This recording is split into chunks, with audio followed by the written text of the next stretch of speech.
Hola con todos, en este infovideo presentaremos el uso de software de simulación de circuitos eléctricos en corriente continua llamado Proteus. Esta es la práctica número 6 realizada en el laboratorio de electricidad. Los integrantes para este grupo son Jordan Arevalo y Joseph Borja. En este video explicaremos cómo se deberían medir el voltaje, la corriente y la resistencia. En este momento estamos en la simulación en el programa de Proteus. En este caso ya vemos que se han realizado los dos circuitos que ya nos enseñó el ingeniero en el laboratorio. Ahora proseguiremos haciendo los dos circuitos de prueba donde veremos la medición tanto de voltaje como de corriente en dos circuitos diferentes. En este caso ya teníamos buscado y seleccionado los componentes que vamos a utilizar para estos dos circuitos. En este caso utilizaremos en el primer circuito una fuente de voltaje y una resistencia donde mediremos voltaje. Ahora conectaremos cada uno de estos componentes. En este caso vamos a conectar la fuente de alimentación que está en voltios para la resistencia y de ahí para el medidor de voltaje. En este caso, como podemos observar, vamos a cambiar los valores para que estén acorde a lo que nos decía en la hoja guía. Ya, ahora tenemos que darnos cuenta de que la medición de voltaje está haciendo en serie, lo cual ya veremos la simulación. Ahora comenzaremos a hacer el siguiente circuito, en el cual mediremos corriente. En este caso vamos seleccionando cada componente que vamos a utilizar. Igualmente vamos a utilizar una fuente de voltaje donde cambiaremos cada valor, además de que también tendremos una resistencia. Para la conexión de estos tres componentes lo vamos a hacer en paralelo.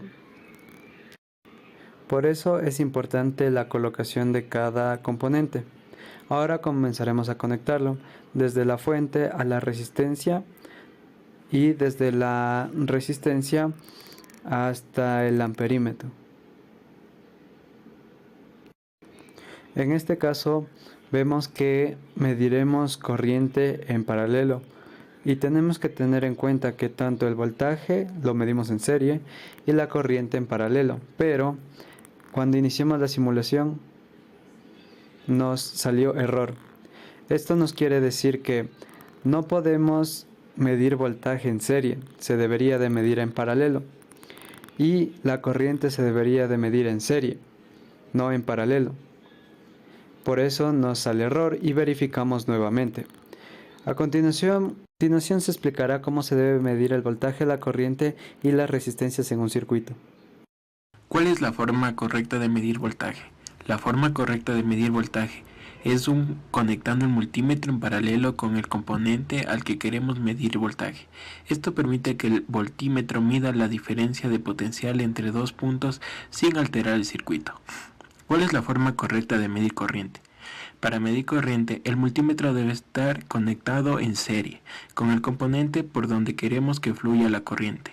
Esto es porque es necesario que toda la corriente pase a través del amperímetro para que se mida correctamente. ¿Qué sucede si medimos voltaje en serie?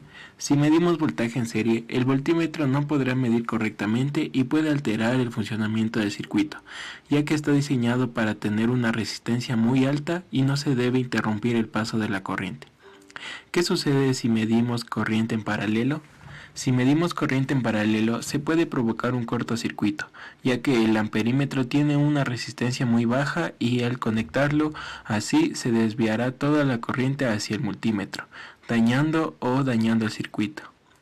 ¿Cómo se debe conectar el ohmómetro? El ohmómetro se debe conectar siempre en el circuito apagado o desconectado de cualquier fuente de voltaje y se conecta en paralelo con el componente cuya resistencia se quiera medir. Se mide con el circuito energizado, se puede dañar el medidor.